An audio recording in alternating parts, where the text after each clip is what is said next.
ಸುರಪುರ ತಾಲೂಕಿನಾದ್ಯಂತ ಗೃಹ ಬಳಕೆಯ ಅಡುಗೆ ಅನಿಲ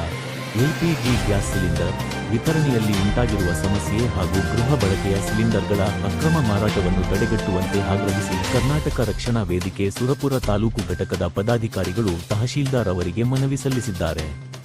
ಕರ್ನಾಟಕ ರಕ್ಷಣಾ ವೇದಿಕೆ ಸುರಪುರ ತಾಲೂಕು ಘಟಕದ ಅಧ್ಯಕ್ಷರಾದ ವೆಂಕಟೇಶ ನಾಯಕ ಬೈರಿಮರಡಿ ಮಾತನಾಡಿ, ವಾಣಿಜ್ಯ ಸಿಲಿಂಡರ್ಗಳ ಸರಬರಾಜು ಕಡಿಮೆಯಾಗಿರುವ ಹಿನ್ನೆಲೆಯಲ್ಲಿ ಕೆಲ ವ್ಯಾಪಾರಿಗಳು ಗೃಹ ಬಳಕೆಯ ಸಿಲಿಂಡರ್ಗಳನ್ನು ಹೆಚ್ಚಿನ ದರಕ್ಕೆ ಖರೀದಿಸಿ ವಾಣಿಜ್ಯ ಬಳಕೆಗೆ ಬಳಸುತ್ತಿರುವುದರಿಂದ ಸಾಮಾನ್ಯ ಗ್ರಾಹಕರಿಗೆ ಗೃಹ ಬಳಕೆಯ ಸಿಲಿಂಡರ್ ದೊರೆಯದೆ ಸಂಕಷ್ಟ ಎದುರಾಗುತ್ತಿದೆ ಎಂದು ಆರೋಪಿಸಿದರು.